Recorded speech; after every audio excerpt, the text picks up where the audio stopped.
ይሄ ከግራራ አምቤ ከግራራ ማዘጋጃ ድረስ ወደ 6 ቀበሌያትን የሚያስተሳስር 8 ኪሎ ሜትር መንገድ ነው።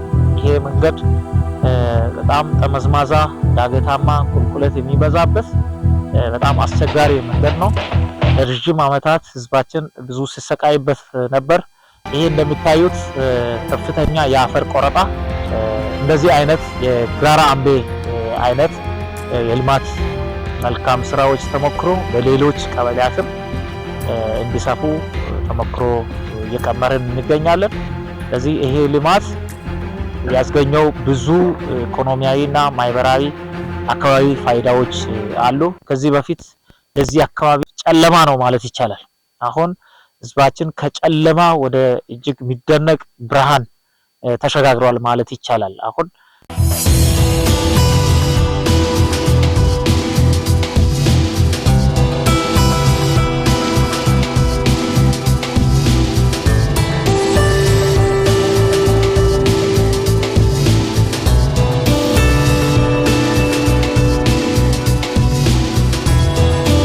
በተለይ ነዋሪውን፣ ነጋዴዎቹን፣ በውጭ ሀገር የሚኖሩ ዲያስፖራዎቹን እና ሌሎች የልማት አጋሮቹን በማስተባበር የልማት ሁሉ መሰረት እና መነሻ የሆነው መንገድ ነውና መንገድ ልማት ላይ እንደ ወረዳችን ብዙ ስራዎች ተሰርቷል። በዚህ አንፃር ለአብነት በወረዳችን ግራራ አምቤ ቀበሌ እስከ ግራራ ማዘጋጃ ድረስ ወደ 6 ቀበሌያትን የሚያስተሳስር ተጠቃሚ የሚያደርግ ሰፊ ኢኮኖሚያዊና ማህበራዊ ፋይዳ ያለው ወደ 8.2 ኪሎ ሜትር መንገድ ጅምር አካባቢ ህዝባችን ከ500 ሺህ ብር በላይ በማዋጣት የወረዳ አስተዳደርም 3 ሚሊዮን ብር በላይ ከራሱ ባዘና በማውጣት ወደ 8.2 ኪሎ ሜትር መንገድ ተሰርቷል። ይሄን የወረዳ አስተዳደርና የህዝቡን ተሳትፎ በመመልከት የወላይታ ዞን አስተዳደር እና የክልሉ መንግስት በመተባበር ፕሮጀክቱን አንድ ደረጃ ከፍ በማድረግ ወደ ዩራፕ ከ20 ሚሊዮን ብር በላይ ወጪ ወጥቶ የመንገዱን ደረጃ ከፍ የማድረግ እና የተለያዩ ፊዚካል ስትራክቸሮች፣ ካልቨርቶች፣ ፎርዶች እና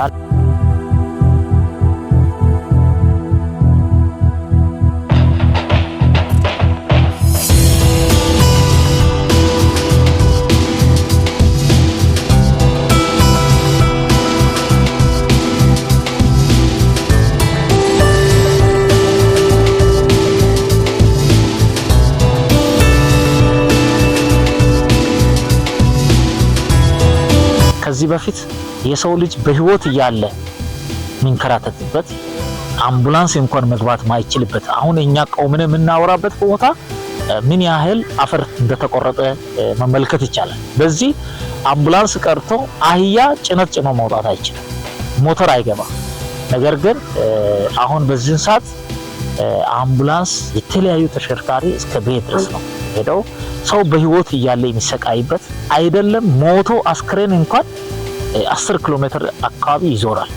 እዚህ ቅርብ ቦታ ቅዱስ ሚካኤል ቤተክርስቲያን አለ። ለቀብር እዚህ ቦታ ለመድረስ በግራራ ዞሮ ወይ ባደቻ ዞሮ አስክሬን እንኳን የሚሰቃይበት አይደለም ሰው በህይወት እያለ። ስለዚህ ይሄ ሁሉ ችግር የተፈታበት ትልቅ እድል የተፈጠረበት ለአርሶ አደሩ የግብርና ግብዓቶች በቀላሉ ማቅረብ የሚቻልበት አራስ አይመን ነፍሰ ጡር ሴቶች ለሕክምና ክትትልም ለወሊድም ሌሎች ለተለያዩ ለትምህርት ለንግድ በቀላሉ መውጣት የሚችሉበት እድልን የፈጠረ ከፍተኛ የግብርና ምርት ያለበት አካባቢ ነው። ይሄ አካባቢ ከሆምቢቻ በኩል ጪፊሳ ሞጣላ፣ ከሶዶ ዙሪያ በኩል ቦርኮሼ ነኪሎ ቢሳሬን፣ ከዳሞት ወደ ኦሎባ ግራራ አምቤ ደንባ ግራራን ግራራ ማዘጋጃን ከበዴሳ በኩል አደቻን እና ከሌሎች እንደኮዮ ውልሾ ቀበሌያትን በሙሉ ከ10 በላይ ቀበሌያትን የሚያስተሳስር ህዝቡን ተጠቃሚ የሚያደርግ ከፍተኛ ኢኮኖሚያዊና ማህበራዊ ፋይዳ ያለው መንገድ ነውና ይሄ መሰራቱ ትልቅ በፊት አይደፈረ አይነክ የተባለ